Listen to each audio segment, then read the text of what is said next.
পছন্দ করে শাশুড়িরা। ওনার প্রেশারটা একটু মেপে দিবেন, ডায়াবেটিক্সের ওষুধটা খাইলো কিনা সময় মতো খোঁজ নিবেন, কি পছন্দ করে খেতে একটু রান্না করে দিবেন। যেই বক্তার ওয়াজ শুনতে পছন্দ করে ওই বক্তার ওয়াজগুলো ডাউনলোড করে শাশুড়ি আম্মাকে দিবেন, ইসলামী বই দিবেন। দেখবেন বয়স্ক নারীরা মাহফিল যেতে খুব পছন্দ করে, ওয়াজ শুনতে খুব পছন্দ করে, নবীদের কাহিনীগুলো শুনতে পছন্দ করে। বসায় বসায় একটু কাহিনীগুলো শোনাবেন। বাইরে বেরোলে জিজ্ঞেস করেন, আম্মা আপনার কিছু লাগবে কিনা। আর একটা টিপস আছে, চুল যখন আশ্রাবেন আর শাশুড়ির মাথায় যখন তেল দিয়ে দিবেন তখন অতীতের কথা জিজ্ঞেস করেন। দেখবেন অতীতের স্মৃতিতে হারিয়ে গিয়েছে আপনার শাশুড়ি। কি জিজ্ঞেস করবেন জানেন?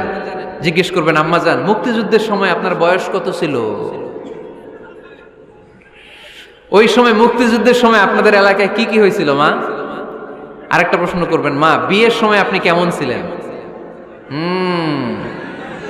ওই দিন দেখবেন বুড়ি আর বুড়ি নাই, জুয়ান হয়ে গেছে। ওই দিন বলবে, মা আমি অনেক সুন্দরী ছিলাম, আমার মাথায় অনেক চুল ছিল, আজকে নাই। আমগো গ্রামে আমার চাইতে সুন্দরী মাইয়া ছিল না। অতীতের স্মৃতিতে স্মৃতি হাতরাতে হাতরাতে তিনি হারিয়ে যাবেন। জিজ্ঞেস করবেন যে মা শীতকালে আপনাদের দেশে কি পিঠা বানাতেন আপনি যখন ছোট ছিলেন, আপনার বাপ চাচারা কি করত? এগুলো জিজ্ঞেস করলে উনি স্মৃতির পাতা হাতরাতে হাতরাতে চোখ দিয়ে দাঁড় দাঁড় করে ওনার পানি ঝরতে শুরু করবে। আপনার জায়গায় ওনার হৃদয়ের মনি কোঠায় এমন জায়গায় পৌঁছবে আপনার ছাড়া উনি কিছুই বুঝবে না। বৌমারা এই অল্প কিছু টিপস অবলম্বন করে আপনারা আপনাদের শাশুড়ির মনকে জয় করতে পারেন। শাশুড়ি বৌমার দ্বন্দ্ব আমরা চাই না।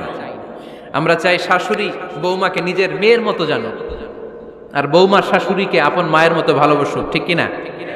এই মিউচুয়াল রেসপেক্টই পারে শাশুড়ি বৌমার দ্বন্দ্বকে দূর করতে আর ঘরটারে শান্তি টুকরা বানাতে। আওয়াজ করে বলেন ঠিক কিনা? কয়টা গেল? আর আছে কয়টা?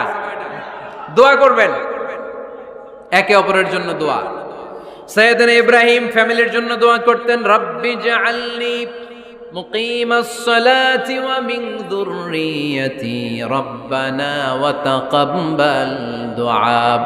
ও আল্লাহ আপনি আমার নামাজ কায়েমকারী বানান, আমার কলিজার টুকরা সন্তান ইসমাইলকেও নামাজ কায়েমকারী বানান, আমার দোয়াটা আপনার দরবারে আপনি কবুল করে নেন। সুবহানাল্লাহ পড়েন। রব্বানা ইন্নী আসকানতু মিন যুররিয়াতি বিওয়াদিন গায়রি যী যারইন ইনদা বাইতিকাল মুহাররাম। ও আল্লাহ আমার সন্তান সন্ততি আমার ফ্যামিলিকে ধুধু মরুপ্রান্তর এই উপত্যকার মধ্যে তোমার কাবা ঘরের সামনে রেখে গেলাম, তাদেরকে তুমি নামাজ কায়েমকারী বানিয়ে দিও। গোটা বিশ্বের সব মানুষের অন্তর আমার ফ্যামিলির